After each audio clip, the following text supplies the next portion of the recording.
warahmatullahi wabarakatuh. Halo semuanya. Kami dari kelompok 2 ingin menjelaskan materi 3 yaitu hak asasi manusia yang beranggotakan Saya Levi Angelika, NPM D1 D02303. Saya Adenaila Elviani dengan NPM D1D023049. Saya Olivia Wulandari dengan NPM D1 D023093. Saya Andini Mesyana dengan NPM D1 D023067.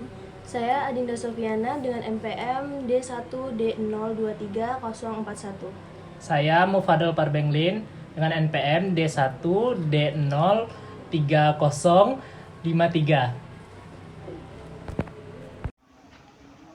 Hak asasi manusia ialah hak yang diperoleh atau dimiliki oleh manusia sejak ia lahir ke dunia ini. Sejarah hak asasi manusia. Sejarah hak asasi manusia berawal dari dunia barat Eropa, yaitu seorang filsuf Inggris pada abad ke-17, John Locke, yang merumuskan adanya hak alamiah yaitu hak untuk hidup, hak kebebasan, dan hak milik. Sejarah perkembangan HAM ditandai dengan adanya 3 peristiwa penting di dunia, yaitu Magna Carta, Revolusi Amerika, dan Revolusi Prancis. 1. Magna Carta tahun 1215. Pada tahun 1215, perjuangan para bangsawan Inggris telah berhasil membuahkan Magna Carta, Piagam Agung, dan akhirnya Bill of Rights, undang-undang hak diterima oleh Parlemen Inggris pada tahun 1689 melalui revolusi tak berdarah. Yang kedua, Revolusi Prancis tahun 1789.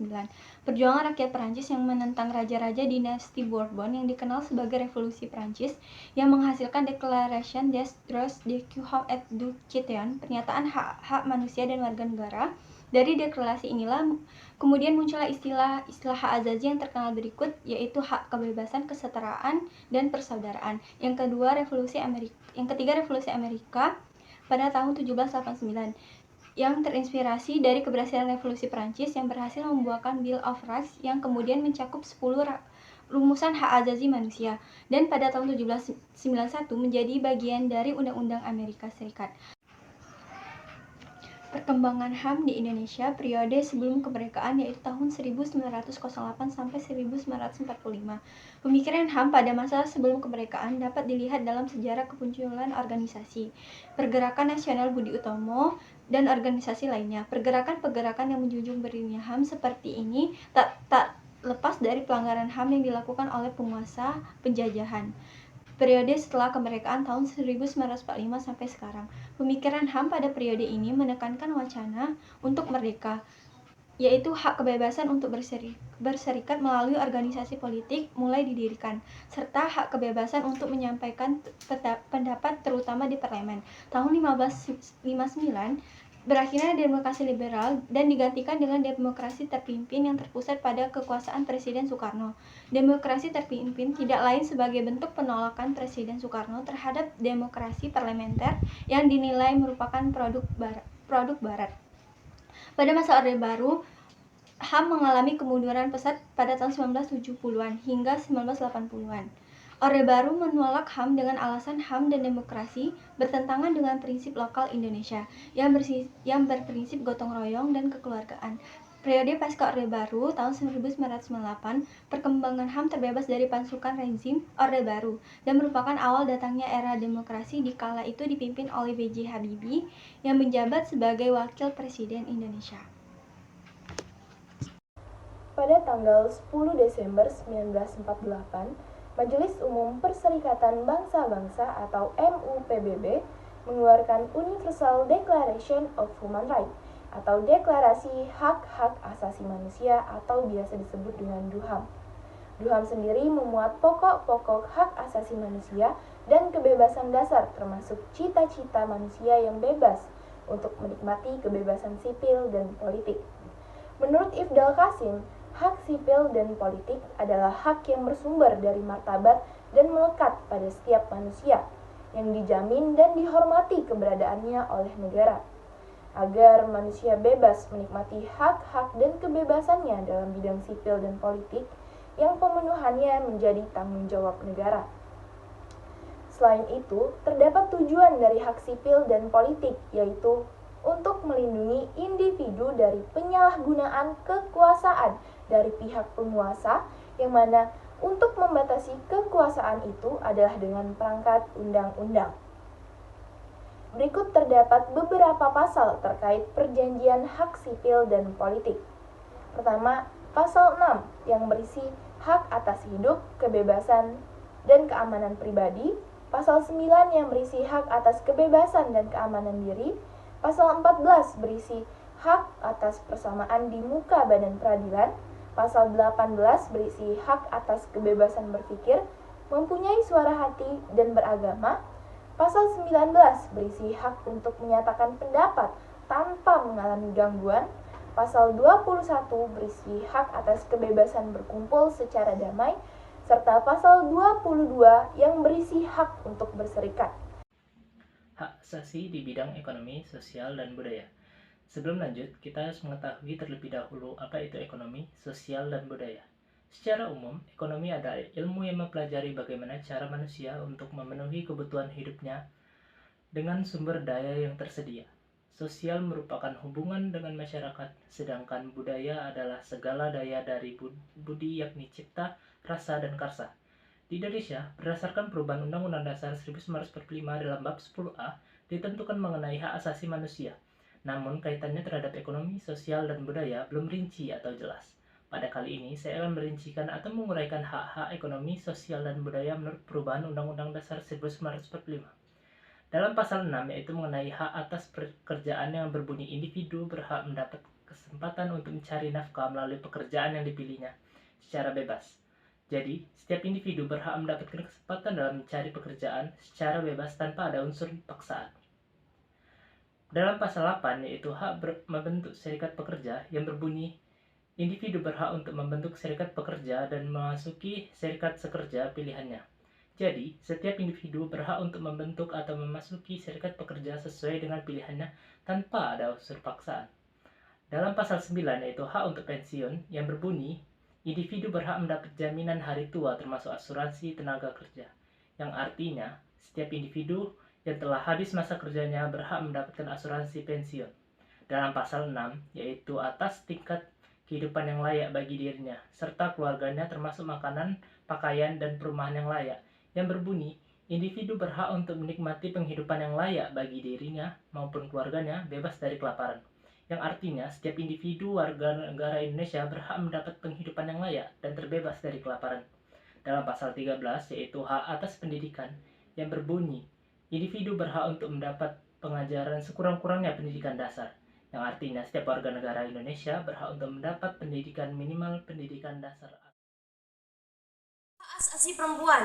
Yang dimaksud hak asasi perempuan yakni hak yang dimiliki oleh seorang perempuan baik karena ia seorang manusia maupun sebagai seorang perempuan yang dilahirkan merdeka dan mempunyai martabat yang setara dengan laki-laki, sehingga tidak boleh ada diskriminasi dalam bidang apapun. Pada tahun 1979 diadakan sidang umum PBB yang mengesahkan CEDAW. Apa itu CEDAW?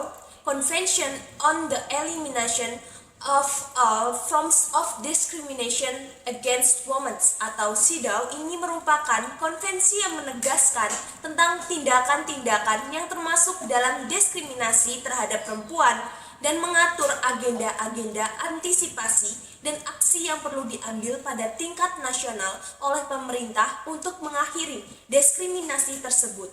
Ada 3 pasal penting tentang hak politik perempuan. Pasal pertama, perempuan berhak untuk memberikan suara dalam semua pemilihan umum dengan status sama dengan laki-laki tanpa diskriminasi. Pasal kedua, perempuan dapat dipilih untuk semua badan efektif dengan hukum nasional dengan status yang sama dengan laki-laki tanpa diskriminasi. Pasal ketiga, perempuan berhak untuk menduduki jabatan resmi dan menyelenggarakan semua fungsi resmi yang diatur oleh hukum nasional dengan status yang sama dengan laki-laki tanpa diskriminasi. Gerakan feminis. Gerakan feminis adalah gerakan pemberontakan kaum perempuan atas ketidakadilan dan diskriminasi terhadap kaum perempuan. Feminis ini memiliki tujuan untuk membangun dan mencapai kesejahteraan politik, ekonomi, pribadi, dan juga sosial untuk jenis kelamin. Ada 3 gelombang feminis. Era gelombang feminis pertama tahun 1840 sampai 1850. Pada masa ini perempuan mulai mendapatkan hak untuk memilih dalam pemilu. Gerakan feminis gelombang kedua pada tahun 1960. Pada masa ini gerakan sosial baru antara lain gerakan lingkungan hidup anti nuklir, anti perang, dan juga gerakan perempuan. Gerakan feminis gelombang ketiga, yakni memeluk individualisme dan keanekaragaman dan berusaha untuk mendefinisikan kembali apa arti menjadi seorang feminis. Hak asasi yang dimiliki manusia dalam ajaran Islam merupakan karunia yang diberikan kepada manusia dengan segala persyaratan dan pertanggungjawaban. Bahwa ini lebih bersifat sebagai keterikatan agama atau moral, bahwa terhadap orang yang tidak menaatinya tidak akan dikenakan sanksi hukum yang positif. Hak asasi dalam Islam dijelaskan dalam beberapa dalil di dalam Al-Quran. Yang pertama, hak untuk hidup dijelaskan dalam Quran Surah Al-Isra ayat 33 yang menyatakan, dan janganlah kamu membunuh orang yang diharamkan Allah membunuhnya kecuali dengan suatu alasan yang benar. Yang kedua, hak untuk memperoleh keadilan dijelaskan dalam Quran Surah Al-Maidah ayat 8 menyatakan tentang, hai orang-orang yang beriman, berdiri teguhlah untuk Allah sebagai sanksi dalam keadilan, dan jangan sampai rasa permusuhan suatu golongan terhadap kamu menjadikan kamu bertindak tidak adil.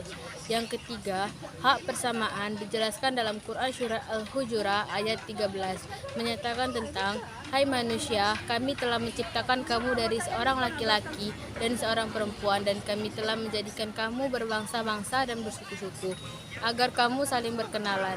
Yang keempat, kewajiban untuk memenuhi apa yang sesuai dengan hukum serta hak untuk tidak dipenuhi apa yang tidak sesuai dengan hukum dijelaskan dalam Quran Surah Al-Maidah ayat 2. Yang kelima, hak kebebasan dijelaskan dalam Quran Surah Al-Imran ayat 79.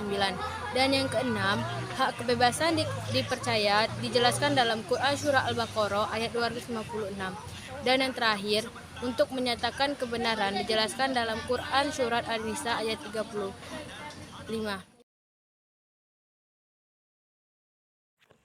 Pada tahun 1948, Sidang Umum PBB secara aklamasi menerima pernyataan sedunia mengenai hak-hak asasi manusia yang memuat beberapa hak yang memiliki manusia sejak kehadirannya di dunia.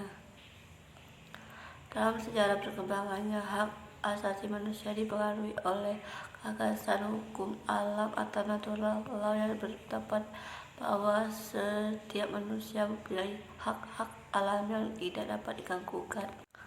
Perjanjian hak-hak sipil dan politik pada prinsipnya bertujuan untuk melindungi individu dari penyalahgunaan kekuasaan dari pihak penguasa. Salah satu untuk membatasi kekuasaan itu adalah dengan perangkat perundang-undangan. Sebagai bagian dari komunitas sosial, perempuan di seluruh dunia seringkali menjadi sasaran ketidakadilan struktur dalam perannya setiap manusia. Keadilan itu muncul dari representasi sempit atas tradisi dan ajaran agama yang perlu dekonstruksi.